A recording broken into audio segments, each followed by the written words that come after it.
En libertad, con Jano García. Damas y caballeros, bienvenidos a esta noche del 9 de abril de 2024. En primer lugar, agradecer a todos los que ya formáis parte del Club de Socios de Big One. La verdad es que ha sido una acogida espectacular y desde aquí queremos agradecerles su apoyo a este proyecto, que ya saben que, bueno, no somos lo más políticamente correctos y eso pues implica también, por supuesto, que muchos anunciantes no quieran estar. Todavía he de decir que nos gana el diario.es Ignacio Escolar en cuanto a número de socios, pero todo se andará. Así que mil gracias. También debo comentarles que este viernes voy a estar en Málaga con nuestro querido Fernando Díaz Villanueva, una conferencia que tendrá lugar en el Auditorio Edgar Neville, o Neville, como ustedes quieran, el 12 de abril, como digo, este viernes a las 18 horas.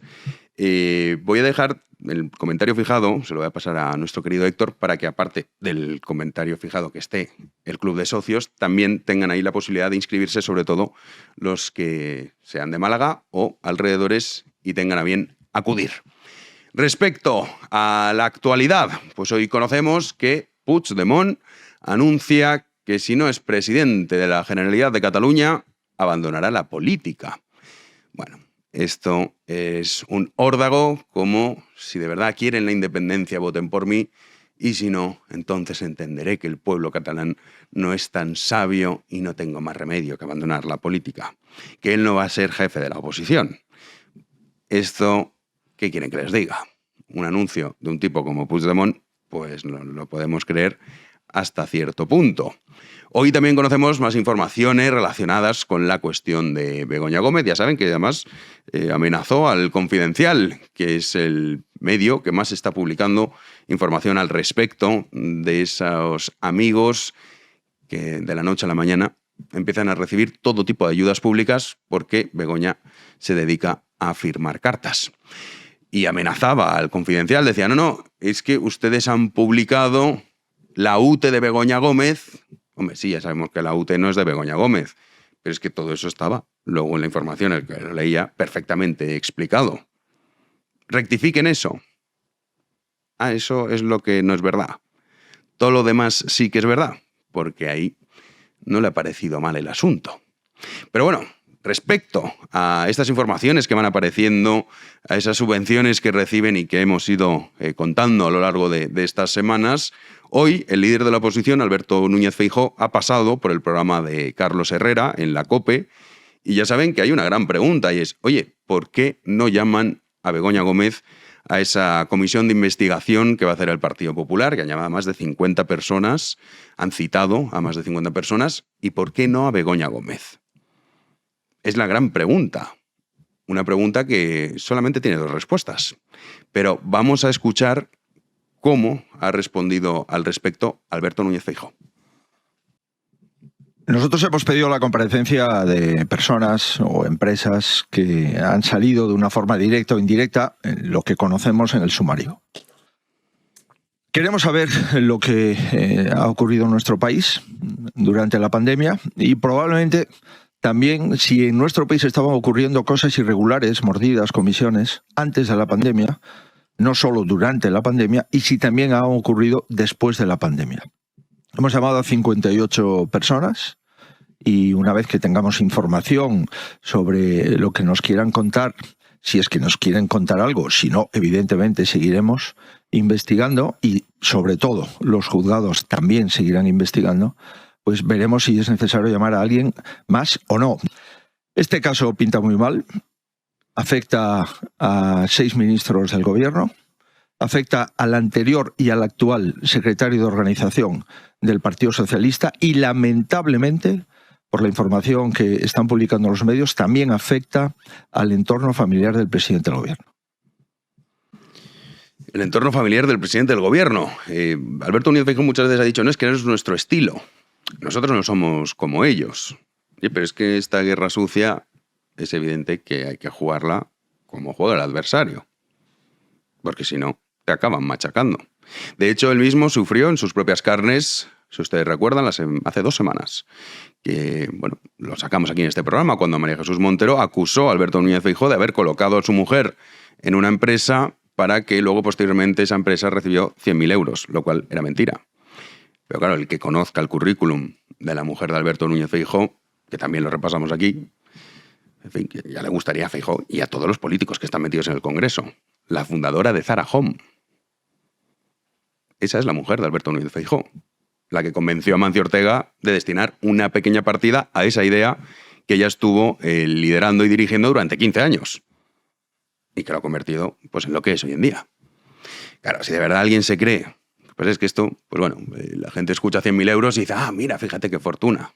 Bueno, a Eva Cárdenas, como comprenderán, 100.000 euros, pues en fin, poco o nada le importa.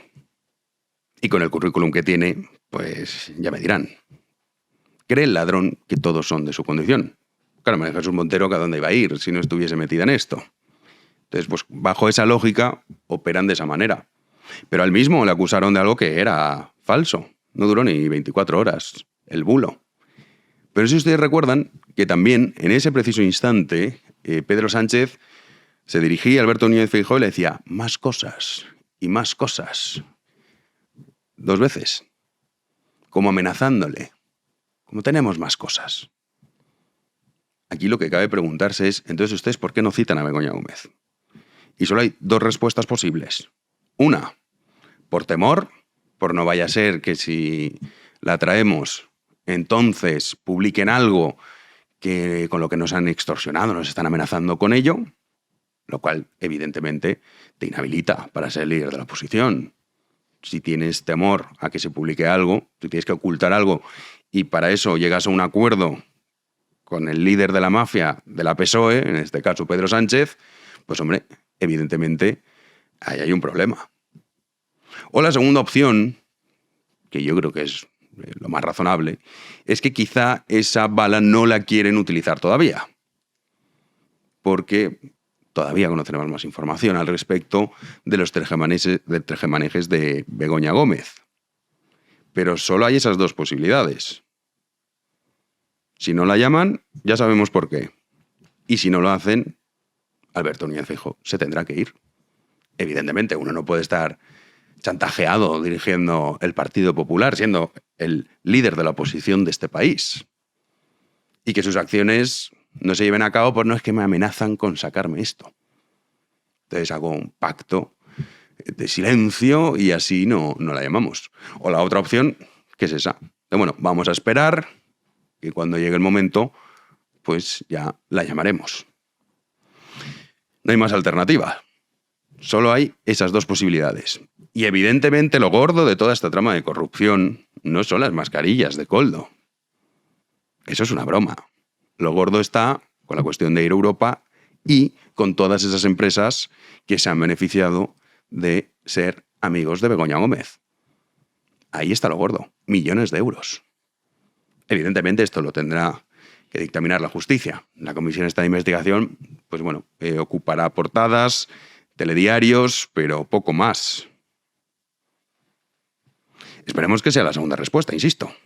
Porque como sea, ay no, que me amenazan, en fin, mal vamos.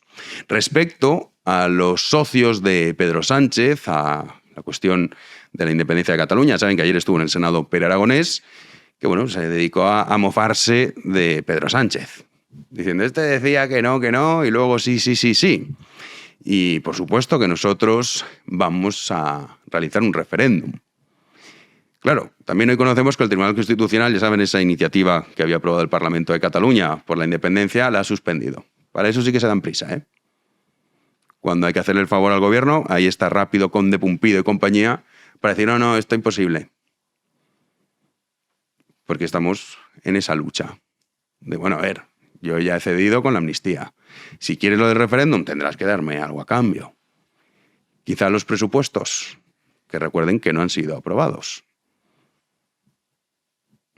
Pues no lo sabemos. Sobre esto también le han preguntado a Alberto Núñez Feijóo.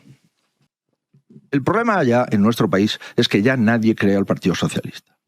Y el problema es que ya hay muchas dudas de que si lo que hay que pagar es una consulta con la fórmula imaginativa que quiera hacer el Partido Socialista, pero una consulta en contra de la Constitución, para que el señor Sánchez pueda seguir presidente del gobierno, se hará.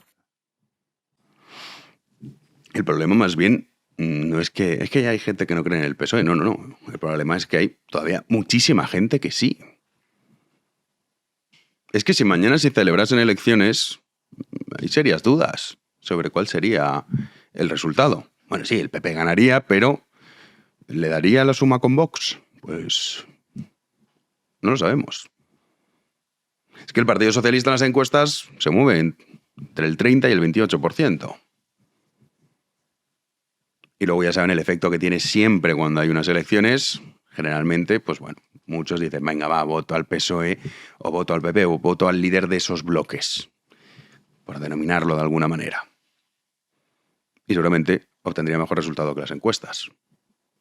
El problema no es ese. El problema precisamente es que haya tantísima gente que todavía crea el PSOE y que crea de verdad que era el referéndum, no, ¿eh? Que la línea roja de los indultos se saltó porque es que, claro, la amnistía lo mismo.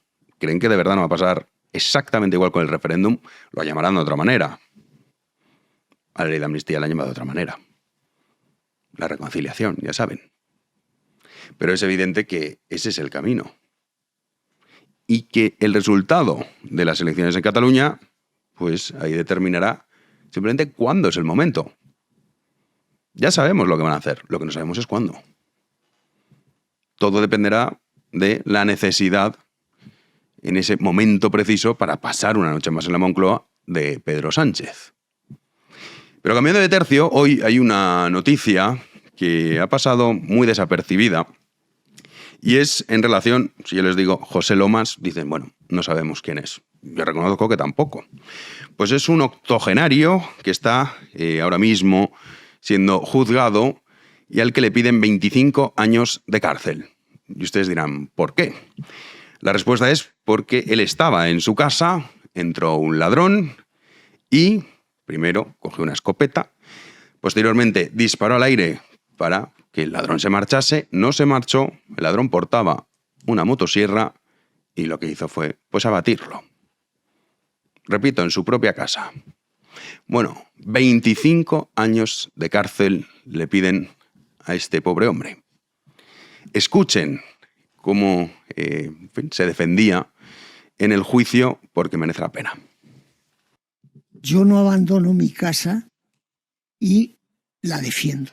No sé cómo la defenderé, pero yo no salgo huyendo. Bien, el caso... Prefiero morir defendiendo mi casa antes que salir huyendo y dejarla en manos de unos maleantes.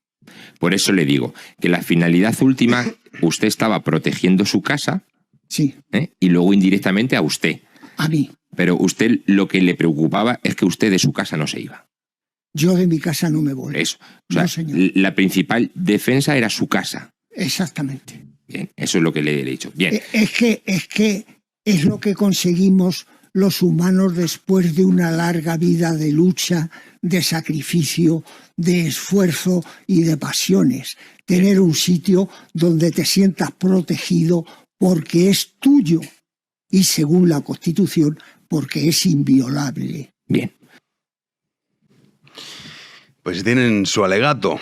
Un octogenario que, insisto, pretenden meterlo en la cárcel. Ya estuvo unos meses, de hecho ahora está en libertad provisional, por defender su casa de un tipo que iba con una motosierra. 25 años.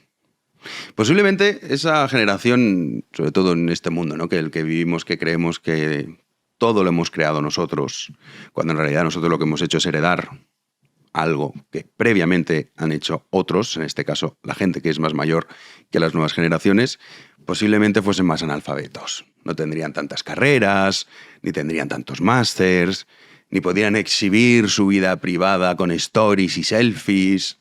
Quizá incluso también no habían viajado tanto, ni conocían tantas partes del mundo. Podrían ser más ignorantes, si lo quieren, desde esa perspectiva cultureta. Quizá no sabrían ubicar en el mapa dónde está Camboya. Pero esa generación, y escuchando el alegato de José Lomas, es la generación Y lo que nos entregó es una España infinitamente mejor de la que nosotros estamos dejando. Y que tenían la noción muy clara de lo que estaba bien y de lo que estaba mal. No estaban deformados por el mundo moderno. Y por supuesto que eran conscientes de que lo correcto era defender su propiedad. Eso ahora algunos no lo tienen claro.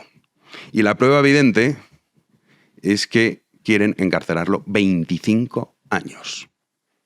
Cuando en un país normal, cuerdo, lo que harían sería condecorarlo. Comenzamos.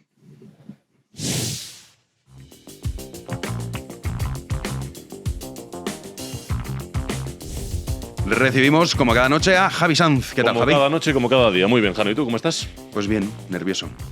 ¿Nervioso por qué? Porque juega el Madrid contra el City. Es verdad, gran partido, ¿eh? A mí el fútbol no me suele importar mucho perder, pero contra Guardiola sí.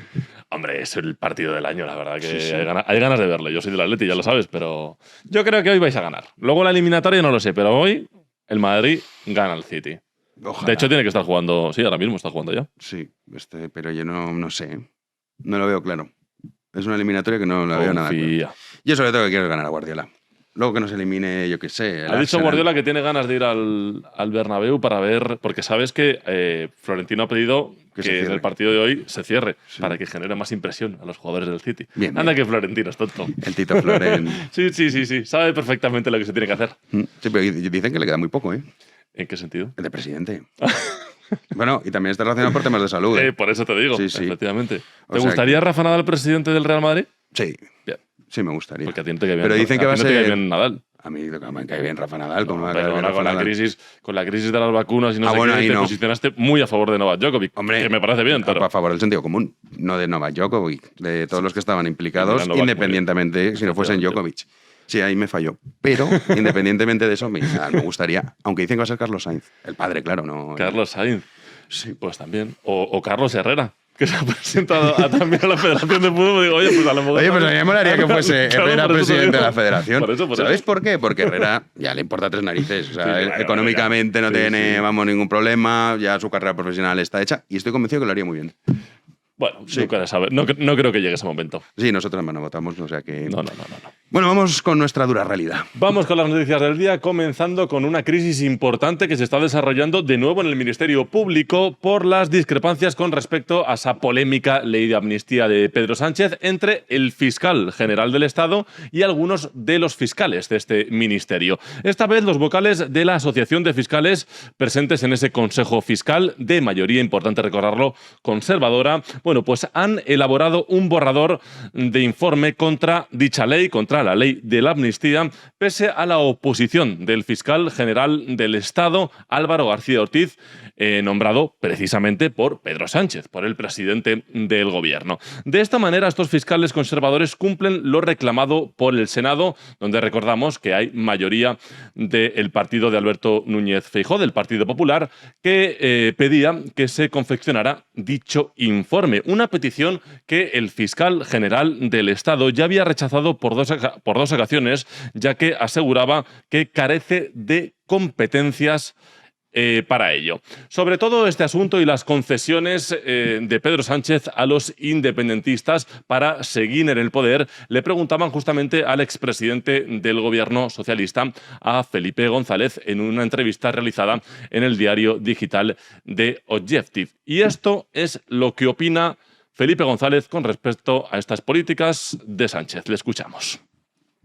Y el objetivo de estar en el gobierno fundamentalmente lleva a que los otros no puedan gobernar, a crear una barrera, es decir, los otros no pueden gobernar, vamos a sumar todo lo que sea sumable, a eso le vamos a llamar progresismo, y eso es una barrera que no puede pasar quien ejerza la oposición.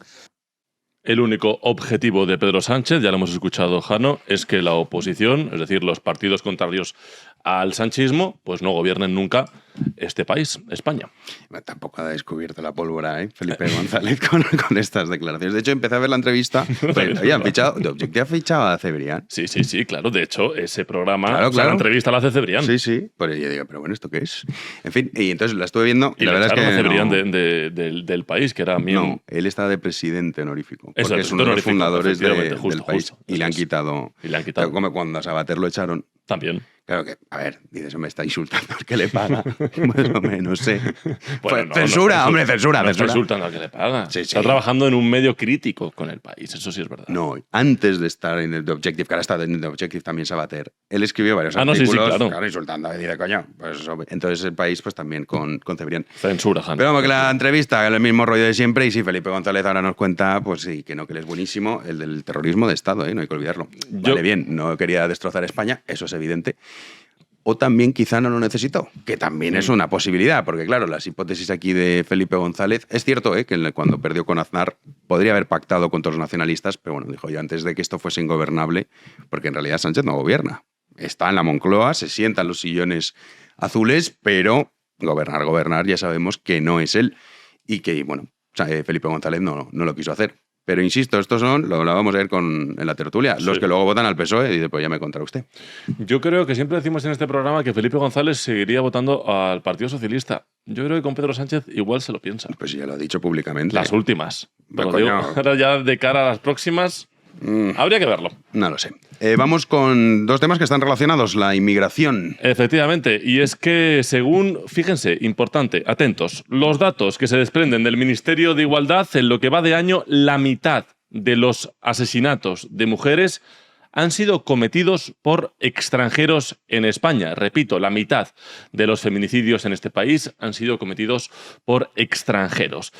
En lo que va de este 2024 se han producido 8 feminicidios en total, por lo menos hasta la fecha de hoy, 8 feminicidios, de los cuales 4 han sido realizados por ciudadanos no nacionales, es decir, repito de nuevo, por extranjeros. ¿Esto qué supone? Pues que la mitad de los presuntos asesinatos a mujeres son cometidos por el 12,63% de la población española, 6 de casi 48 millones de habitantes, según el INE, un dato muy llamativo, como venía diciendo. Una inercia que ya se pudo ver el año pasado, ya que 2023 cerró con 26 de 58 asesinatos de mujeres cometidos por extranjeros, es decir, el 44,8%, casi el 45%, Jano. Esto se suma también, o como no, a esas noticias que solemos contar también en este programa de la llegada masiva de inmigrantes irregulares a las costas, principalmente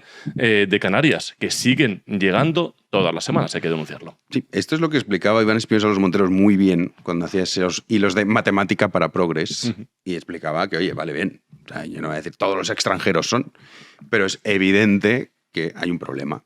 Y lo quieren ustedes llamar como quieran, pero esto no es ni racismo ni nada de esto. Es una realidad, son datos, son números. Son datos que además no solo ocurren en España, sino también en otros países. Entonces, esto hay que denunciarlo, decir, oye, aquí hay un problema. Lo que pasa es que ya saben ustedes que cuando no sale... Si es español, sí, nombres, apellidos, incluso su foto, todo. Ahora, si es de Jovenlandia, esa tierra situada al sur de España, entonces ahí no. Hay que callarse y no decir nada. ¿Ustedes recuerdan el caso de La Manada? Pues hubo un caso muy, muy, muy similar y estoy convencido que la inmensa mayoría de los que ven este programa no se dieron cuenta de ello porque no salió en ningún medio de comunicación. Sí, porque correcto. Resulta que es que no eran españoles. Entonces esto hay que taparlo. Sí, tú puedes tapar la realidad, pero las consecuencias de la realidad antes o después afloran. O sea que hay un problema serio con esto. Por cierto, acabamos de recibir un nuevo socio, simplemente para informarte. Bien. Deberíamos tener, Héctor, como los youtubers, ¿no? Una campanita que aparezca aquí algo en plan, nuevo suscriptor. Eso es de Twitch, ¿no? Nosotros estamos en contra del mundo moderno. Bueno, pues yo le voy a dar las gracias a Eneco Huarte, ya que justo me ha salido la... pues Eneco, oye, muchas gracias Pues sí, mil gracias. Por ser socio de Big One Media. Ahí. En colación con ese tema que veníamos comentando de la inmigración, Irene Montero, bueno, pues ha vuelto al centro de todas las miradas, vuelve al centro Irene Montero, ya ni es ni ministra, pero bueno, sigue, digamos, en el mundo de las redes sociales muy criticada. La que fuera ministra de Igualdad ha provocado mucha polémica, como decía, en redes después de publicar un vídeo sobre este tema que estábamos hablando, la problemática de la inmigración irregular, en alusión a la iniciativa legislativa popular para regularizar a cientos de miles de inmigrantes que se presentaba este martes en el Congreso de los Diputados. Todos han apoyado esta medida, incluido el Partido Popular. Solo Vox ha rechazado esta situación. Pues en este vídeo que estaba comentando y que van a ver a continuación, Montero habla de todo lo que no puede hacer y todo a lo que no puede acceder un inmigrante irregular en este país. Y claro, ¿cuál es la solución que propone Irene Montero, la exministra de Igualdad, para arreglar este problema?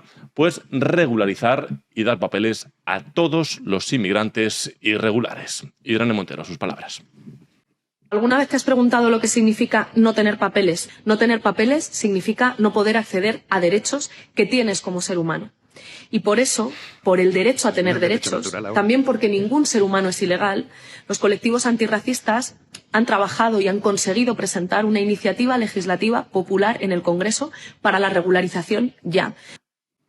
Bueno, en el vídeo que publicaba esta mañana la exministra de Igualdad, Jano, en su cuenta oficial de Twitter, recordamos que se va a presentar a las elecciones europeas con Unidas Podemos.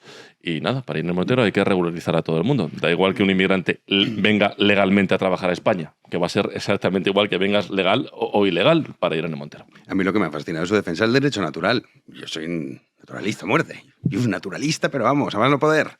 Ahora, claro, que Irene Montero, comunista, sea la que defienda esto. En fin, evidentemente no deja de ser pues la pose, que es el discurso sencillo. Decir, no, ningún ser humano es ilegal. Sí, eso es muy bonito y ojalá la realidad nos permitiese que todo el mundo puede ir y venir, pero lo cierto es que no es así. Ahora, yo estoy a favor, vale. ¿Cuánto has dicho? 500.000 de personas. Sí, 500.000 de personas aproximadamente. Venga, a pagar entran justos, pero yo confío en el poder adquisitivo de Irene Montero. Y confío en que, fenomenal trato, a cambio si te los metes tú en tu casa. A ver si así nos parece mejor. De hecho, justamente, Jano, esta propuesta ha generado muchas reacciones en redes sociales, como venía diciendo. Vamos a repasar algunas de ellas. Héctor, comenzamos a ver este tuit que ponía un usuario, hacía traducción. No me vota ni Dios, así que voy a legalizar inmigrantes y regalarles dinero para que me voten. Era una de las reacciones a este vídeo publicado por Irene Montero. Otro de los tuits que ponían para responder a Irene Montero: la cosa es que un ilegal no tendría que estar en España. Con eso se acaba el problema. Se reía irónicamente este usuario. Y por último, con este vídeo se ríe y humilla a todos los inmigrantes legales que vienen aquí a España. Así que nada, como decíamos, Irene Montero de nuevo en el foco mediático por sus polémicas declaraciones con respecto a este asunto de la inmigración. Jano. Lo que ha vuelto a estar en el foco es el Estado Islámico. Sí, efectivamente. Y en estos momentos, como bien decíamos al principio de estas noticias, se están disputando los cuartos de final de la Champions League. Dos partidos esta jornada: el Real Madrid, que recibe aquí en el Santiago Bernabéu al Manchester City, y el Arsenal contra el Bayern de Múnich. Pero claro, unos cuartos de final que han estado y van a estar marcados por las amenazas del Estado Islámico. Y es que el grupo de terroristas yihadistas han amenazado con poner atentados en todos los estadios que se celebren estas eliminatorias, es decir, en los cuatro. Hay 4 partidos esta semana. Esta amenaza se daba a conocer este pasado mediodía de este lunes con la publicación de este cartel que vamos a ver en uno de los medios propagandísticos del Estado Islámico, titulado, lo ven ahí, Kill them all, que es matadlos a todos, y que señala los 4 estadios donde se van a disputar la ida de estos cuartos de final. Es decir, ahí los estamos viendo: el Emirates, el estadio del Arsenal, el Parque de los Príncipes, el estadio del Paris Saint-Germain, el Metropolitano Arena. Mira, queda chulo incluso el nombre, Metropolitano Arena. No sí, se llama claro, así, sí, el equipo del pueblo, Metropolitano Arena. Venga, va. Que esto es un tema serio, no empieces. Sí, sí. El Metropolitano Arena y también el Santiago Bernabéu. Estos 4 estadios están amenazados por el Estado Islámico.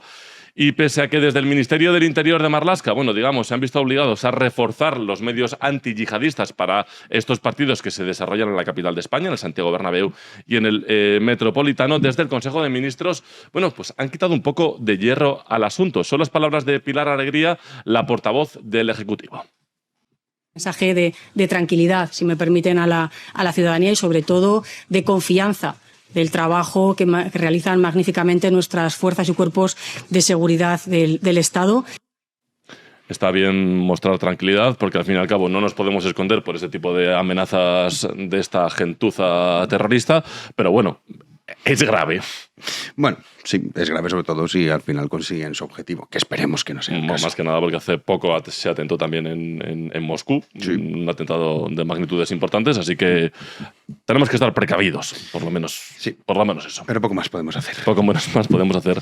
Así que nosotros, de momento, nos vamos a la tertulia. Vamos para allá. Damos la bienvenida en esta tertulia a nuestro querido Rubén Herrero. ¿Qué tal? ¿Qué tal? Muy bien. Pues siempre fuertes de conciencia, ya sabéis, porque hay mucho indecente y hay mucha indecencia. Me encantan los pareados que haces, son maravillosos. Miguel Rovira, hoy sí con corbata. Hoy sí, vuelve la primavera al Corte Inglés, vuelvo a ir con el traje. Sí, está bien, además ya sabes que había un espectador que te lo recrimina constantemente cuando no vienes. Sí, constantemente. Y hace bien. Hoy no tendrán nada que recriminar. Don Julio Llorente, ¿qué tal? Muy bien. Hoy me han ocurrido tres cosas estupendas que me han hecho... ¿Tres? Joder, qué suerte. recordar un tiempo que no viví, en verdad. Una persona se me ha acercado por la calle y me ha preguntado la hora. ¿Hace cuánto nos preguntan la hora por la calle? Es muy bonito, sí. Me ha parecido bellísimo, sí. Y me ha sumido en una nostalgia completamente injustificada porque yo esa edad de oro no la viví. No viví la edad de oro sin relojes, mucho menos sin móviles, pero me ha hecho sentir nostalgia de otra época, de una época en la que la gente iba más tranquila. ¿Te has asegurado de llevar la cartera? Más sosegadamente. ¿El qué? ¿Te has asegurado de llevar la cartera? Y luego te pidió el reloj, ¿no? Ahora me das el reloj.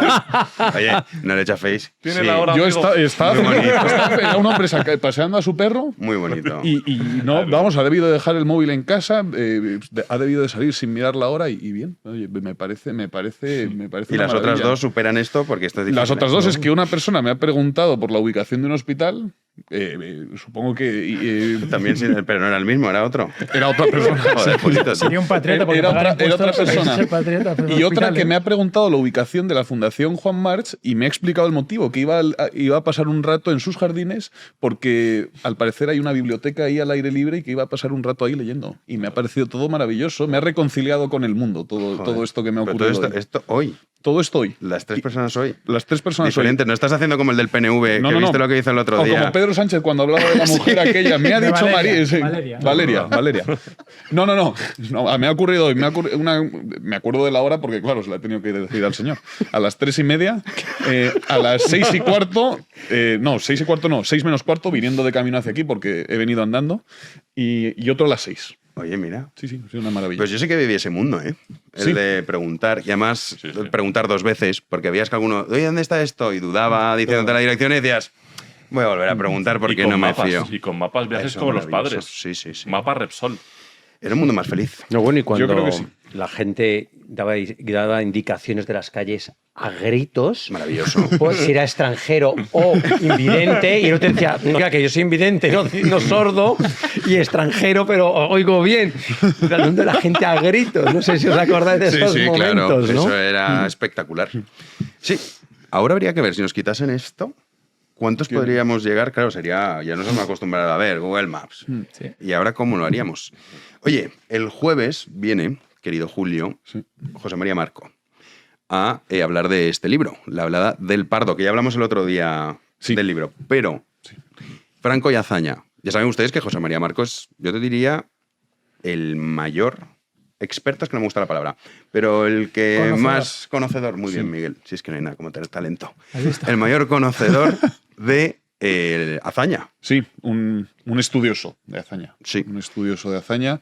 Ha escrito varias obras sobre él. En esta lo pone en diálogo con Franco. Digamos que La velada del pardo está dividida en dos partes. La primera es una obra de teatro en la que se recrea una conversación que nunca se produjo entre Franco y Azaña, con la peculiaridad de que está basada en afirmaciones que tanto Franco como Azaña hicieron en su momento. Y en la segunda parte hay un ensayo sobre su relación histórica y real. Franco y Azaña, además de estar unidos por el hecho de haber habitado ambos algún tiempo, mucho más Franco que Azaña, en el Palacio del Pardo, estaban unidos por muchas otras cosas. Cuando Franco estuvo destinado en Palma de Mallorca, Azaña era ministro de Defensa, etcétera, etcétera. O sea, que fue una relación más estrecha de lo que... Y Azaña tenía una buena opinión de Franco antes de Sí. la Guerra Civil y todo esto. Una- Pero le respetaba mucho y Le viceversa. respetaba y le temía. Sí, ambas. Sí, cosas. y en Franco había algo más de desdén hacia Azaña. De todos modos, eso lo explicará infinitamente mejor que yo, que lo explicará José María bastante mejor que yo. Pues ya saben, pueden hacerse ya con su ejemplar en sus librerías habituales, si son de barrio mejor, y luego pues también está la opción de internet, ¿no? Está en internet, también a nosotros nos viene fenomenal que lo compren en edicionesmonóculo.es, porque ¿lo vendéis vosotros directamente? Sí, Ah, por vale, el- pues entonces ya está, pues ediciones monóculo. edicionesmonóculo.es. ¿Por qué? Porque el editor se lucra más. Ese es el motivo. No, claro. Y además bien. me doy un paso a Correos, que siempre es agradable. Correos, por cierto, es O sea, un- tú envías personalmente el Eso libro. es, voy y me y apunto yo en el sobre. O sea, Sí, sí. yo soy editor, mensajero, y uno constata que Correos es un reducto inactual. Porque en este mundo así vertiginoso hay como un remanso de parsimonia. Y uno lo agradece. A veces La- excesiva parsimonia, ¿eh? Yo la celebro porque solo es excesiva la prisa. La parsimonia nunca es excesiva. Hay que tomarse las cosas con más calma. Bueno, lo que sí que ha sido excesivo, y en esto estaremos de acuerdo, ha sido esas cartas de recomendación de Begoña Gómez, que ha conseguido hacer millonarios a muchos y salvarlos de la quiebra también. Hoy ha habido una entrevista en la cadena COPE, en este caso el programa de Carlos Herrera, con Alberto Núñez Feijóo. Le han preguntado al respecto. Hemos escuchado que él, de momento, no quiere llamar a Begoña Gómez. Os pregunto, ¿por qué creéis que a estas comisiones de investigación no llaman a Begoña Gómez? Pensáis, yo creo que solo hay dos posibilidades. Una, o por temor, decir, oye, pues no quiero que a ver si me sacan a mí cualquier cosa, o porque se están esperando al momento oportuno, decir, no queremos gastar todavía esta bala. ¿Qué opinas tú, Rubén? Bueno, pues el Partido Popular, en su infinita genuflexión ante el Partido Socialista y el marxismo cultural, pues esto es un episodio más. Y tiene mucho que ver con lo que tú dices. No quiero llamar a Begoña Gómez porque puede empezar entonces el desfile de los familiares de los míos metidos en casos de corrupción. Es inaudito que la mujer del presidente del gobierno haga de mediadora, conseguidora de contratos a cambio de que ella luego resulte directamente beneficiada de todos estos contratos y que esta persona no tenga una investigación. Y llama la atención que el supuesto jefe de la oposición, Alberto Núñez Feijóo, y el supuesto partido que debería estar haciendo oposición, se limita de forma sistemática a dar bombonas de oxígeno al corruptísimo Partido Socialista Obrero Español. ¿Qué más tiene que pasar para que llamen a declarar a la mujer del presidente y con ella a Salvador Illa, a Ábalos, a Óscar Puente, al propio Pedro Sánchez? Pero el Partido Popular, en esta estrategia de no polarizar, no hacer ruido, heredaremos el poder, ¿no se han dado cuenta que no van a heredar el poder ya? ¿De verdad a estas alturas creen que esta actitud de rendirse les va a llevar de nuevo al poder? No. Habéis cedido el relato, habéis perdido el relato y os pondrán, os quitarán del poder cuando ellos quieran. Tienen que llevar a Begoña González a esa comisión de investigación. Gómez. Gómez. A ver si se Sí equivocan y te llevan a... o sí, me llevan a mí, seguro. A mí sí me llevaría el PP y el PSOE. Y otros cuantos también, ¿eh? Sí. Menos Vox. Menos Vox. Menos Vox te llevarían todos. Miguel Rovira, ¿tú cómo lo ves? Bueno, yo creo que es una mezcla un poco de todo lo que ha dicho Rubén. También hay algo de esa tibieza centrista, ¿no? No sé si decía José Antonio Ramiro que el centrismo es como la leche pasteurizada, no tiene ni microbios ni vitaminas, está ahí, ¿no? Y a lo mejor, pues bueno, pues no quieren llamar a Begoña también, pues quizá por verse salpicado en un futuro por algo, no sé, quizá no en el caso de Begoña, pero sino en otras cuestiones, por esto de no enfangar a familiares. Pero yo creo que el caso está bastante claro. Ha firmado una carta de recomendación para dos empresas que se presentaron juntas de un concurso público, cuyos contratos fueron adjudicados por valor de 7 millones de euros, y luego uno de los principales accionistas de esas empresas montó un máster ad hoc para Begoña. O sea, yo creo que tampoco hay mucho que indagar, ¿no? O sea, habría que explicarlo. Y no es una persona ajena a la política, es una persona directamente vinculada con el presidente del gobierno. Por lo tanto, es bastante pertinente que comparezca, claro. Julito. Estamos hablando del caso de una mujer que se ha servido de su condición para que sus amigos hagan negocios, de su condición de mujer del presidente. Frente a la mujer de Mariano Rajoy, que renunció a su puesto en la empresa en la que trabajaba. ¿Rajoy o Feijóo? La de Rajoy también vale, en su momento. Vale. Sí, lo dio porque Elvira se llamaba. también. Sí, Juraría que la de Rajoy renunció. La de Feijóo también, pues me entero ahora y lo bueno, para poder venirse a vivir a Madrid con él. Bien, en el caso de fue precisamente para que no hubiese conflictos de intereses ni nada por el estilo. Yo la decisión del PP tiene 3 posibles explicaciones. Una de ellas la sugería Miguel, y no me terminaría de convencer, que es la de la convicción moral. Digo, no queremos hacer política con los familiares del presidente del gobierno de los de los familiares del partido, de los políticos del partido rival. Digo, es que en este caso estás abocado a hacer política con la mujer de Pedro Sánchez porque se ha servido de su condición de mujer de Pedro Sánchez para hacer negocios con sus amigos. Entonces, con lo cual la convicción moral sería una motivación un tanto equivocada. Y luego está la posibilidad de que lo hayan hecho por motivos tácticos, por temor a una represalia de Pedro Sánchez, un contraataque, por temor a que Pedro Sánchez saque un caso de corrupción del PP de la Chistera.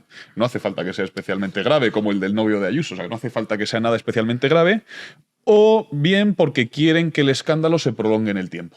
Yo creo que conscientes de nuestra condición olvidadiza. Hombre. Quizá estén eligiendo el momento oportuno, justo antes de unas elecciones, para que el escándalo manche más al Partido Socialista.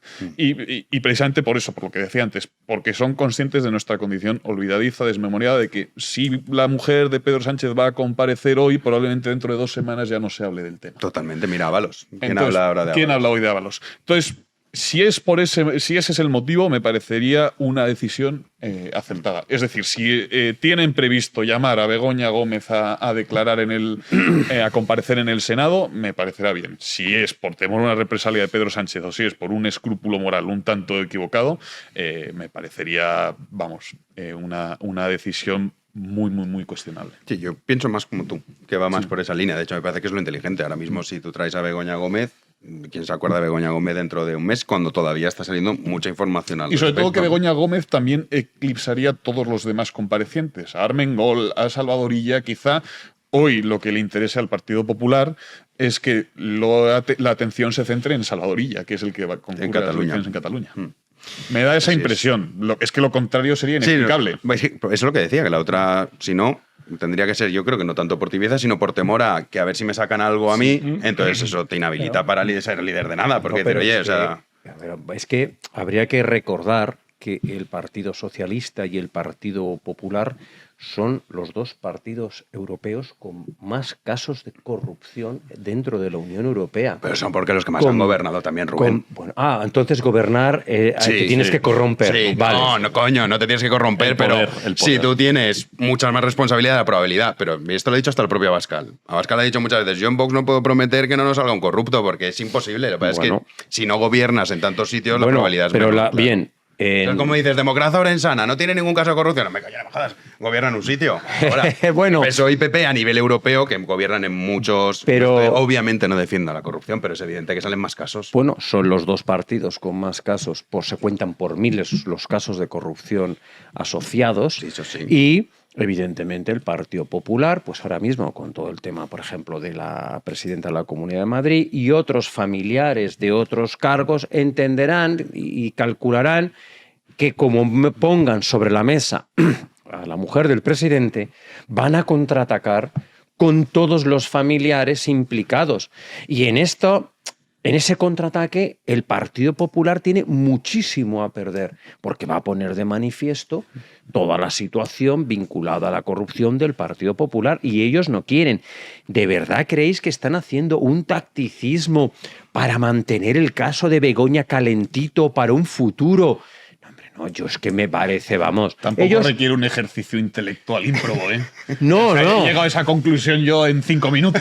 No, pero me refiero que el Partido, por esa línea, que el Partido Popular lo hace por estar... Porque es su condición. Sí, porque es su condición y porque ellos entienden que polarizar con ese tema que ellos no consideran político les va a restar apoyos. Ellos se están vendiendo por enésima vez con el partido de la moderación, el partido que juega limpio, el del fair play, y no se dan cuenta que cada día que pasa es una pala más de arena que sacan de su tumba, que la están cavando a marchas forzadas frente al Partido Socialista y a la extrema izquierda, que estos no toman prisioneros, pero en el PP nadie toma nota, solo se arrodillan. Bueno, el tiempo dirá si tenemos razón Julito y yo, o lo tenéis vosotros, que también puede ser. Ya he puesto, voy con Julito. Sin que sirva de precedente. Estoy con Julito. El team Miguel Rubén parece imbatible a Yo todo. estoy dispuesto a invitaros una cerveza antes de los toros un día. Sí. Vale, hecho. Mira, quien pierda la apuesta invita una cerveza antes de los toros a... Por supuesto. a sus ganadores. Vamos con noticia, que estábamos hablando antes de empezar la tertulia, también lo hemos comentado en el editorial, el caso de José Lomas, a este hombre que le pide 25 años de cárcel, la familia del fallecido. Javi, vamos a repasar un poco esos datos porque es desde luego efectivamente, espeluznante. 25 años de cárcel le pide la familia del fallecido, que fue el ladrón que entró a su casa. 12 años le pide la Fiscalía, el Ministerio Público. Ayer, este lunes, comenzaba justamente el juicio y se ha viralizado la declaración de este señor que vamos a escuchar a continuación. Yo no abandono mi casa y la defiendo. No sé cómo la defenderé, pero yo no salgo huyendo. Bien. El caso... Prefiero morir defendiendo mi casa antes que salir huyendo y dejarla en manos de unos maleantes. Por eso le digo que la finalidad última, usted estaba protegiendo su casa. Sí. Y luego indirectamente a usted. A mí. Pero usted lo que le preocupaba es que usted de su casa no se iba. Yo de mi casa no me voy. Eso. O sea, no, la principal defensa era su casa. Exactamente. Bien, eso es lo que le he dicho. Bien. Es que es lo que conseguimos los humanos después de una larga vida de lucha, de sacrificio, de esfuerzo y de pasiones. Tener un sitio donde te sientas protegido porque es tuyo y, según la Constitución, porque es inviolable. Bien. Bueno, pues ahora las declaraciones, como decía, se han viralizado en redes sociales. Las declaraciones de José Lomas, que está acusado de asesinato, 25 años, y de la familia del ladrón, 12 de la Fiscalía. Y además este hombre, octogenario, y ya estuvo, casi se tiró un año ya en prisión, está en libertad provisional. ¿Qué opinas, Rubén? Mira, escuchando a este caballero que merece una condecoración civil por defender su propiedad, su vida y su familia, me he acordado de una película que es El Manantial, donde un arquitecto al cual le llevan a juicio por contravenir dictámenes urbanísticos del comisariado político, ¿no? Y él hace una defensa de la libertad y del individuo, pues escuchándole a este caballero, ¿no? Es una suerte de continuación espiritual de aquel alegato que hace el arquitecto en El Manantial. Él está defendiendo su vida, su familia y su propiedad. De un individuo, de un miserable, que entró armado con una motosierra, todo muy normal. Entras en una casa armado con una motosierra a pedir una tacita de azúcar. Ese individuo, ese criminal, iba a acabar con la vida de los que allí estaban. Y este señor hizo lo que una persona decente hace: defenderse. Hay que defender lo tuyo, con cualquier medio necesario. Cualquier medio a tu alcance. Estamos hablando de un señor de 80 años, con una desproporción de fuerza física y, por supuesto, cuando este individuo entró armado, él se defendió. Es inaudito que en España se esté juzgando a un caballero que defendió su vida, su propiedad y su familia. Inaudito, pero cierto. Cuando tenía que ser condecorado. Miguel. Bueno, yo creo que estas declaraciones le van a traer problemas porque lo que estaba buscando precisamente quien preguntaba era dar a entender que lo que está haciendo era defender su casa, no defender su integridad física, que en cualquier caso para mí es casi indisociable, porque si un tipo anda por tu patio con una motosierra, pues buenas intenciones evidentemente no tiene. Pero como está todo al revés, pues es probable que este pobre hombre acabe condenado. Hay una frase que me gusta mucho que es de Junger que dice que épocas de paz crean falsas ilusiones, y es que te hacen creer, por ejemplo, que la inviolabilidad del domicilio reside en la Constitución y no en un padre de familia que espera con sus hijos armado, hacha en mano en la puerta. Y esto es un poco en lo que este señor sabe. O sea, que cuando tú estás en tu casa y entra un tipo con malas intenciones, da igual la Constitución, da igual las leyes, o sea, lo que importa es salvar la vida y salvar la vida de los tuyos, evidentemente. Y por supuesto, pues todo mi reconocimiento para este señor y esperemos que no le caiga prisión, porque ya a su edad está para hacer galletitas a sus nietos y no para estar defendiéndose de personas que entran a su casa, que por cierto, según he leído, llevan robándole 40 años. O sea, Sí, bueno, él también que no se es la quejaba primera de vez que le entran en casa. O sea, que han estado 40 De hecho, él años. creía que había como una especie de campaña para que vendiese su finca. Eso es. Sí. Porque quería que se marche. Rollo asbestas casi, ¿no? Sí, de ese estilo. Polito. Bueno, dos reflexiones, una más concreta y otra quizá un pelín más abstracta. La concreta, digo, ¿qué actitud se espera de este hombre? Que invite al ladrón de la motosierra a un té, que le abra la caja fuerte, que salga huyendo. Es decir, o sea, podemos condenar el uso de la violencia en abstracto, pero pensamos en el caso concreto y decimos, ¿qué otra cosa podía hacer este hombre de 80 años cuando un facineroso penetra en su casa armado con una motosierra? Un hombre de 80 años, ¿eh? Luego, más abstracto, las ideas tienen siempre consecuencias prácticas. Y con todo este ambiente pacifista se ha extendido la idea de que cualquier uso de la violencia es ilegítimo. Es decir, que la violencia es ilegítima per se, por su naturaleza. O sea, no hay violencia legítima. Claro, cuando partimos de la premisa de que no hay una violencia legítima, de que cualquier uso de la fuerza es ilegítimo, de que uno, cuando hace la guerra, cuando recurre a la violencia, siempre está haciendo el mal, pues lógicamente solo podemos ver a este hombre que se defiende como un malvado. Es urgente recuperar una doctrina recta sobre la violencia y distinguir entre violencias legítimas y violencias ilegítimas. No podemos igualar al tío que entra con una motosierra en una propiedad ajena con el hombre que, para defenderse de la penetración de ese facineroso, pega un tiro. ¿Por qué no? Porque no es equiparable. Hay violencias legítimas y violencias ilegítimas. Hay usos de la fuerza justos y usos de la fuerza injustos. Mientras no tengamos claro eso, seguiremos confundiendo las cosas ad eternum. De hecho, bueno, su abogado pide que se absuelva, que se le absuelvan por actuar en legítima defensa. Claro. Y también hay que tener en cuenta este dato, que el que entró ya tenía múltiples detenciones y casos abiertos. Es que de verdad, ¿qué se puede esperar de ese hombre? Pero como si no tenía nada. ¿Qué haces en mi casa? ¿Qué haces en mi propiedad? Fin. Es que aquí se acaba todo. O sea, un Estado de Derecho que no defiende la propiedad privada es anarquía, es el fin. Hay que defender al individuo, la libertad, la propiedad y la familia. Y lo que no sea eso es salvajismo y barbarie. Me da igual que tenga antecedentes o que no. Que tenga antecedentes es un indicativo de lo que iba a hacer además. Pero es que estás en mi casa, en mi propiedad. No eres bienvenido. Y la manera que tengo de decirte que no eres bienvenido es pegándote un tiro. A ver si así lo entiendes.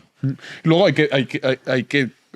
una de las cosas que debe considerarse para determinar si un uso de la fuerza es legítimo o ilegítimo es la proporcionalidad. Y yo creo que en este caso hay proporcionalidad. Un facineroso entra en mi casa con una motosierra, yo, hombre de 80 años, que no me puedo liar a tortazos, a guantazos con él, primero porque está armado con una motosierra y segundo porque es unos tantos años más joven que yo, pues le disparo. Creo que en este caso, me puedo equivocar, pero creo que en este caso hay, para empezar, proporcionalidad. Y para seguir, es que no es una violencia ofensiva, sino defensiva. Yo me estoy defendiendo de un ataque previo, de una violación previa. Entonces, vamos, yo creo que es un caso de legítima defensa clarísimo. Y si el Código Penal y sus intérpretes concluyen que a este hombre merece la cárcel, lo que hay que cambiar es el Código Penal y a sus intérpretes. Sinceramente.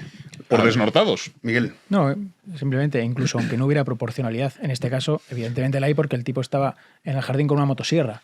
Pero si yo el día de mañana me despierto dentro de mi casa y me encuentro a un tío en mi salón o en mi habitación, aunque no haya proporcionalidad, yo sé lo que hago. porque no sé qué quiere hacer él. Y eso debería estar contemplado también en la ley.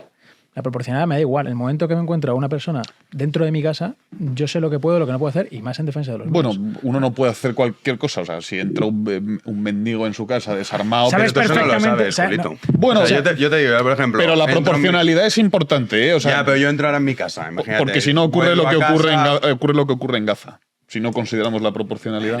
Bueno, eso sería un debate también que habría que verlo, ¿eh? Pero bueno, no vamos a entrar en él. A mí me Pero gustaría entrar imagínate en que eso. tú ahora entras en tu casa, llegas a tu casa, abres la puerta y te ves a un tío que está, yo qué sé, saliendo de la cocina. Yo no sé, imagínate que tienes a mano lo que sea, ya te puedo asegurar que lo cojo, pero 100%. Claro. O sea, Sí, no le sí, digo, sí, a ver, sí. ¿usted es el mendigo que pide en la iglesia los domingos? ¿Qué No, cojones, pero- y tío? sobre Es que todo- si eso no es. ¿Quién hay en tu casa? Porque una cosa es que tú estás solo y dices, bueno, voy a gestionar esta situación. Otra cosa es que si está tu familia. ¿Os imagináis que está O tus hijos, tu sí, mujer o claro. tus hijos? Es que Flipas. ya me da igual, o sea, ahí ya es modo berserker, modo Kilemol. Aquí mueren todos los que han entrado. Y repito, es mi propiedad. ¿Qué haces en mi propiedad? No tienes ningún derecho a estar en mi propiedad. Punto y final. A tu cuenta y riesgo has entrado. A tu cuenta y riesgo has salido, en este caso, afortunadamente para este caballero que ha defendido su casa, el ladrón con los pies por delante. Hubo un caso similar en la Comunidad Igual Valenciana, un no sé si tiro os en el acordáis. pie puede estar bien, ¿no? No hace falta apuntar al corazón. Ya, pero tú estás pensando que en un momento en el que piensas racionalmente. O sea, yo en un momento en el que estás oyendo ruidos, dices, ¿qué está pasando? Sales, Ya. te ves a un tío y tú vas con la escopeta y ves a un tío con una motosierra. Hombre, no, yo si no no, pienso, claro, y en- voy a darle un tiro en el pie porque así ya sé que no se No, puede no, acercar. que en caso de que tenga una motosierra, sí, pero por eso hablaba de la proporcionalidad. Yo es pues- que tampoco sé muy bien en esos momentos. Claro, no me ha pasado, ¿eh? Entonces, claro, Yo conozco casos de personas cercanas que estaban durmiendo en su habitación y se han despertado con un tío con un machete en el arco de la puerta entre la habitación en la que dormían y la de sus hijos. Hombre, ¿Qué claro, haces? en ese caso, No, o pues incluso sí. yo, aunque no llevara un machete, o sea, yo me despierto por la Me noche quedo loco, y veo me quedo en el loco. umbral de la puerta a un tipo y si tengo a mano alguna cosa, pues sé lo que hago. Es que cualquier persona razonable pensaría así, salvo, claro, el Estado. Sí. O Irene Montero, que no aprobaría esta conducta. En la que se aprueba es esa ley. Bueno, todavía no se ha aprobado, se está discutiendo, ahora tienen que entrar las enmiendas, todo el rollo, para regularizar a 500.000 de inmigrantes ilegales que se calcula que hay en España. Pero hoy también daba Javi los datos respecto a la violencia de género y quién comete el porcentaje de quien los comete. Sí, lo recordamos, lo comentábamos en las noticias del día. En este 2024, en este primer trimestre del año, se han cometido 8 asesinatos contra la mujer. El dato importante es que la mitad lo han cometido ciudadanos extranjeros, es decir, no españoles, y la otra mitad, pues, españoles. Un dato similar a los datos que se publicaban del año anterior, de 2023, que estaba en torno al 44,6% los extranjeros que habían matado a mujeres en todo el año. De momento, en estos 4 meses, como venimos diciendo, la mitad extranjeros. Bueno, unos datos que llevan ya aumentando y siendo así que a veces es más difícil, también digo, encontrar estos datos con este nivel particular de detalle, por razones evidentes. Te pregunto, Miguel, ¿qué opinas? Bueno, pues es evidente que hay un problema de sobrerepresentación del crimen. Ocurre con estos datos y ocurre también, por ejemplo, con la población reclusa en Cataluña, donde más de la mitad de los extranjeros, de los presos son extranjeros. Es decir, cuando el 10% de las personas cometen el 50% de los delitos, pues hay un problema de sobrerepresentación. Esto que no deja de ser estadística, matemáticas o realidad, es algo polémico decirlo, pero es que también es verdad. Así que no sé, de verdad que a día de hoy no entiendo cómo en su día hacía Susana Griso, cómo la gente puede seguir peleándose con la matemática, porque es que es muy complicado ganar, ¿no? Y sobre todo, de esos números también hay que tener en cuenta las personas nacionalizadas, a las que se está regalando la nacionalidad. O sea que es bastante probable que el número sea alto, de personas de origen extranjero. Bueno, ahora si quieres podemos hablar de eso, o sea, de cómo se entrega la nacionalidad y por qué. O sea, qué objetivos tienen. Yo creo que la izquierda ha perdido su fuerza electoral natural, que eran los obreros. Esos obreros son ahora los perdedores de la globalización y las políticas de izquierda, precisamente, que ven cómo su seguridad está comprometida, precisamente por esto que hablamos, o cómo pues, su ciudad se ha desindustrializado, o cómo pues, las políticas de izquierda verdes también y liberales europeas les han excluido de sus propias ciudades con el asunto de los coches y las emisiones. Y ese obrero ha virado su voto. Esa persona, ese perdedor de la globalización, que no se siente representado con lo que la izquierda había defendido, pues ha perdido su confianza. Y entonces la izquierda está buscando nuevos nichos de mercado para usar como ariete, como ariete hegeliano, como siempre ha usado, pues la izquierda contra la derecha, las mujeres contra los hombres, los negros contra los blancos, los gays contra los heterosexuales, en esta masa electoral que es la inmigración. Y por eso están tan insistentes en regularizar a 500.000 de personas, como creo que se está haciendo en estos momentos, ¿no? Es un disparate que va a traer consecuencias y que no solo eso, sino va a traer consecuencias también para los partidos socialistas, porque el Partido Socialista aquí ya se ha mostrado reticente a nacionalizarlo, ¿eh? O sea, esto viene más de Sumar. Porque sí, están claro, viendo, o sea, han admitido a trámite. Pero claro, han ahora admitido a trámite, han dicho, bueno, vamos a poner sí. enmiendas y tal, pero el Partido Socialista en Alemania ya está echando marcha atrás, el Partido Socialista en Cataluña ya está echando marcha atrás, en los países del norte de Europa ya han hablado de deportaciones masivas. Claro, es que le estamos viendo las orejas al lobo. Y este problema, que antes quienes lo señalaban eran racistas, pues ahora también empieza a poder pero se llama realistas y claro, están viendo que el voto se está yendo a otro lado y que hay que hacer algo. Julito. Sobre el tema de la violencia doméstica o de los crímenes de los que, vamos, cuyos datos mencionaba Javi antes, yo creo que hay que tener clara una cosa, y es doloroso decirlo, porque solo decirlo hiere, pero creo que determinados políticos están más interesados en la consolidación de un relato ideológico que en la solución de un problema, que en la resolución del problema. Si no, nos explica que oculten, que obvien los índices de criminalidad entre los extranjeros. Si no, nos explica.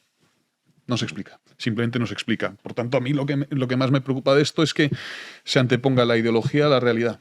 Y de hecho que se anteponga la ideología a la resolución de un problema muy concreto que en el fondo es dramático. Respecto a la iniciativa esta legislativa popular, claro, el problema es que uno no puede mantener un debate mínimamente sosegado con matices al respecto. Porque no hay término medio entre apoyar esta iniciativa legislativa popular, la regularización de los 500.000 sin papeles, y el fascismo. Solo caben dos opciones, o lo apoyas o eres fascista. Tristemente es así. Sí. Claro. Entonces, no, oiga, es que igual convendría regularizar a 499.000. Digo, usted es un fascista. Y no a 500.000. Lo que digo es que es imposible el debate y por lo tanto es que no merece la pena gastar saliva hasta que no asumamos que la inmigración es un tema muy serio, un problema con poliédrico, como dirían los cursis, con muchísimas aristas, en el que están además sensibilidades. Efectivamente, en el que además están en tensión lo posible y lo deseable. Justo. Oye, que a mí me encantaría que viniese, claro. que España fuese refugio para todos los que lo pasan mal en África. Ojalá. Me encantaría. Pero cabe esa posibilidad. Por lo tanto, están en tensión lo posible y lo deseable. Entonces, claro, luego llegamos a las simplezas del Congreso de los Diputados y uno se da cuenta de que es que no merece la pena dedicar un solo segundo del propio tiempo a discutirlo. ¿Por qué? Porque no hay término medio entre el apoyo total y el fascismo. Con lo cual uno está abocado al fascismo. Irene Montero. Ese último corte te perseguirá. Out of context, sí, eso te van a hacer un out of context de que hacen en Twitter y te van a poner esos 2 segundos que van acabado con tu carrera. Julito, ha sido un placer. Siempre serás bienvenido aquí, lo sabes. Pero Irene Montero te va un poco por esa línea, ¿no? Decía, o sea, el derecho que tiene cualquiera por ser humano. Ningún ser humano es ilegal. No, claro, pero bueno, derechos sí, pero también tenemos obligaciones. Es quizá lo que nos diferencia también sustancialmente entre los animales. La obligación del gobernante es procurar el bien de los gobernados, no de todo el mundo. No de todo el mundo. Es que lo olvidamos. O sea, la obligación del político español es, en primer lugar, procurar el bien de los españoles. No tiene una misión con el conjunto del orbe, Pedro Sánchez. Ni Yolanda Díaz, ni Alberto Núñez Feijóo, ni Santiago Abascal. Tienen una misión con los españoles. Si no tenemos claro eso, hemos perdido el norte.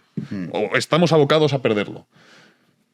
Entonces, esos buenos deseos, bien, pero ¿cuál es el bien de los españoles?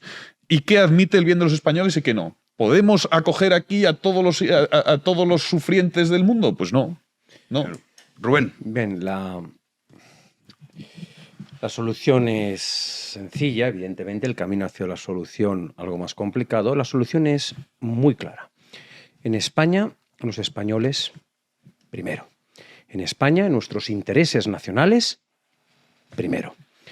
Estos datos que se están dando hoy en la tertulia ponen de manifiesto algo evidente. Estamos siendo invadidos por criminales y reemplazados por salvajes en el continente europeo. Todo esto forma parte de un diseño de la siniestra Agenda 2030 para acabar con las patrias, los individuos, la libertad, la propiedad y la familia natural. ¿Cómo terminas con las patrias? ¿Cómo terminas con la cuna del pensamiento civilizador europeo? Disolviéndolo con aquellos que no creen en nuestros valores y principios, que en el caso de Europa pues es la civilización judio-cristiana. La situación que tenemos en España es insostenible en términos de seguridad. ¿Qué decir en otros países de Europa como Francia, Bélgica, Suecia o Alemania? Me acuerdo, al hilo de lo que comentaba Julio, de un debate que yo tuve en la Universidad de Georgetown con un buenista alemán que de la CDU, por supuesto. No seguidor de Gustavo Bueno, sino otro tipo de buenista en el sentido de la CDU que defendía, Yo también al principio. que defendía la auténtica locura que supuso esa abrir la puerta a 2 millones de supuestos refugiados en Alemania, con un coste en seguridad e inestabilidad en Alemania sin precedentes. Y yo le decía, habrá sido una persona digna de algún puesto en una ONG, pero no ha sido una buena mujer de Estado, permitiendo esa entrada ilógica e irresponsable. ¿Qué decir de esta ley? Un absoluto disparate. ¿Cómo vamos a dar la nacionalidad a 500.000 personas que están en situación irregular? ¿Qué mensaje le mandamos a las personas que hacen la fila, que entregan sus papeles, que cumplen sus trámites, que quieren trabajar, que quieren contribuir? El mensaje es: coge la puerta de al lado, porque aquí entras, haces lo que quieres y terminaremos dando la regularización. Si esta ley sigue hacia adelante, nuestra seguridad se verá cada vez más y más comprometida, porque en el futuro, cuando una opción patriótica y nacional se haga cargo de esta situación, va a tener muchos problemas legales para asumir lo que hace falta en estos momentos en España: una deportación masiva de inmigrantes en situación irregular y muchos de ellos criminales multireincidentes contra los que no se actúa en nuestro país. Y es lo que procede en España: poner delante los intereses nacionales y a los españoles y deportar a todos y cada uno de estos inmigrantes irregulares, por supuesto, dando absoluta prioridad a todos aquellos que son criminales multireincidentes en nuestro país. Miguel. Bueno, la izquierda además comete un error y es que cree que las personas son intercambiables. Es decir, que puedes coger una persona de Nigeria y ponerla en Madrid y no va a pasar nada, o poner un tipo de Helsinki y meterlo en Zamora y va a seguir siendo el mismo. La cuestión es que estos 500.000 de inmigrantes... No es solo cosa de la izquierda, ¿eh? No, es bueno, un pensamiento verdad, propiamente liberal. Es un pensamiento... Bueno, moderno en realidad, pero bueno, igual, sí, perdón. Tienes razón, Julito. Perdón. No, estoy completamente de acuerdo. Pero sí que es verdad que la izquierda lo ha capitalizado en esta iniciativa, ¿no? Sí. Por eso es a lo que me refería. La cuestión es que no es así. Es decir, 500.000 de personas es aproximadamente 4 veces la población de Zamora. Entonces, esa gente vas a tener que meterla en el mercado laboral de alguna manera. O no la vas a dejar pululando por las calles, como han hecho hasta ahora, ¿no? La cosa es que, al hilo de lo que decía Rubén, en Alemania, cuando en el año 2015 entra en tromba toda esa masa de refugiados, una de las primeras cosas que se proponen es devaluar los salarios para asimilar a esas personas en el mercado laboral. Es decir, tú, en nombre de la solidaridad, lo que estás haciendo es ser insolidario con los trabajadores de aquí, con los menos cualificados, con los que menos ingresos perciben, para abrazar y asimilar a personas de una cultura muy diferente de la tuya, sin cualificar, que vienen a vivir a tu territorio y que necesitan comer 3 veces al día como tú. Y eso es algo que ni se plantean, porque esta gente por lo general vive bastante lejos de las consecuencias de aquello que genera. Totalmente. Yo, que soy un poco cínico y mal pensado, me pregunto, ¿el objetivo era acoger a esas millones de personas o, por el contrario, abaratar la mano de obra? Pregunto. Porque tú, Miguel, lo has presentado, tú que eres optimista e ingenuo contra toda razón, lo has presentado como algo que admiro. Oye, se nos ha ocurrido esto para que puedan integrarse. Y digo, ¿y si el objetivo de, claro. el objetivo de la acogida fuese abaratar la mano de obra y beneficiar a las grandes empresas? Quizá, ¿eh? ¿Qué mano de obra? O sea, tampoco se ha abaratado la mano de obra. ¿Dónde? En Alemania lo plantearon bajar el sueldo. Sí, lo primero que plantearon fue abaratar el salario mínimo. Reducir el salario mínimo en España no ha dejado de aumentar. O sea, tú pregúntale a cualquier empresario, dile, oye, vamos a abaratar la mano de obra. Es evidente que ha permitido a muchos a muchos empresarios infrarremunerar los puestos de trabajo que ofrecen. No estoy tan de acuerdo con eso. Y luego escandalizarse, indignarse porque haya un español que no acepte las condiciones. Es que ese es el punto. Claro, es que tú dices, no, es que tenemos que ofrecerle el trabajo al inmigrante porque, claro, no hay ningún español que esté dispuesto. En esas condiciones. En esas condiciones. Porque lo consideran trabajos bajos. No oiga usted, si usted remunerase el trabajo como debe ser remunerado, no habría ningún español que lo rechazase. No, y sobre todo porque el empresario cuenta con una bolsa de inmigrantes ilegales dispuestos a hacer un trabajo que habría que pagar de otra manera. Hablad con cualquiera que trabaje en el campo y os dirá, no tenéis ni idea, porque es evidente. De momento te voy a decir la realidad. Si tú dices, la vendimia es chunga, ¿eh? Sí. O sea, es dura. Dices, vale, ¿cuántos españoles están dispuestos a hacerlos? Muy pocos. Antes que se hacía no ganas 500 euros, ¿Se hacía solo antes, Jano? No, claro. Pero es que antes, la generación anterior, ¿crees que tiene la misma manera de trabajar que nosotros? No. Pues yo creo a la generación anterior le decían, no trabajas y te doy una paguita. ¿Tenías un ingreso mínimo vital? ¿A que no? Elimina del mercado laboral la competencia desleal. Y verás cómo el español sí va, y verás cómo el empresario sí paga un elimina, como digno. ha hecho Meloni, por ejemplo, decir, oye, el que tiene una oferta de trabajo y no la acepta, se acabó la subvención. Si a mí eso me parece, y verías tú si se llenan de españoles el campo o no. Eso me parece estupendo. No puedes aprovecharte de que hay inmigración ilegal o inmigración subilegal, Rubén, que son los únicos que quieren hacer ese trabajo. Que no, hombre, que no. Pero vale, pues nada, pues todos los del campo son idiotas. Si el empresario no tuviera esa presión sobre el trabajador español, el empresario tendría que dar unos sueldos más altos y entonces los gobiernos tendrían que preocuparse de cómo se daban esos sueldos más altos. Pero como aquí estamos a todo menos al bienestar de los españoles y de nuestros compatriotas, la situación es así. Eso sí, cuando hay una campaña de recogida de tal y español no se presenta ninguno. Pero porque y cualquiera que conozcáis, y seguro que según muchos nos están viendo del mundo del campo, que ponga las dificultades que tiene para conseguir trabajadores. Porque está infrarremunerado. Porque es que, claro, no puedes poner un español a trabajar la pescadilla que se muerde la cola. O sea, al español hay que darle 5.000 euros por no, le tienes que dar un salario digno por hacer ese trabajo. Digno que es, a ver, yo creo que hay Yolanda Díaz, que es un salario digno. Pues 4 euros la hora, no, tío. Hay una... Claro, no sé decirte el umbral porque no sé lo que cobran los temporeros de la fresa. Pero desde luego, bastante más. Y cotizados frente a quienes no lo hacen, que son los inmigrantes ilegales, de los que se valen también muchos empresarios. Y yo creo que hay una cosa que es innegable. Las expectativas salariales de los inmigrantes que vienen de Marruecos, de Somalia o de donde vengan, son menores que las de un español. Hasta ahí estamos de acuerdo. Las expectativas salariales son menores. Para empezar, porque el sueldo mínimo aquí es el sueldo máximo de allí. Yo no quiero culpar exclusivamente a los empresarios porque sería un necio si lo hiciese. Quizá los empresarios están abocados a pagar salarios bajos por el coste que tiene para ellos un salario. Claro, quizá habría que no demonizar al empresario y decir a todo empresario. Hay empresarios que efectivamente son adoradores de mamón y no pagan el salario justo. Eso ocurre.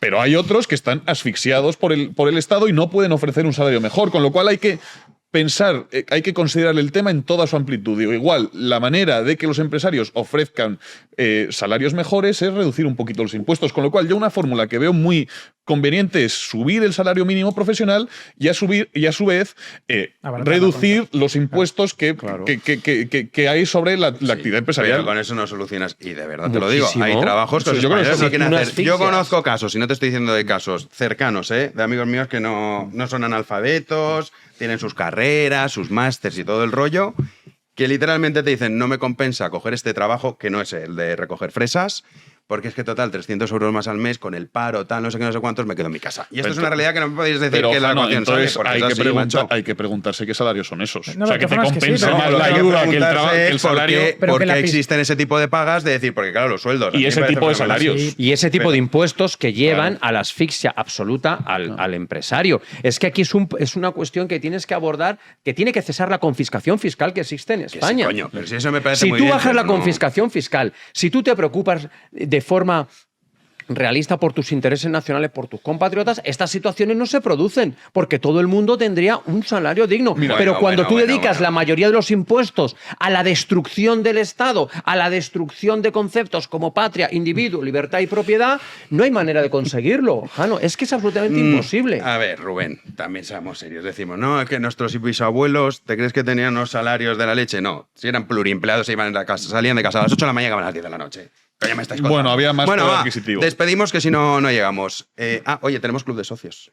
Nuevo. Importante. Os tenéis que...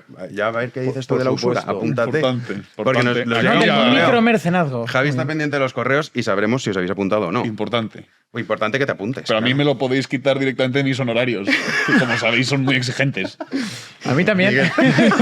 Pasaríamos de 0 a 0. Así va, luego os quejáis.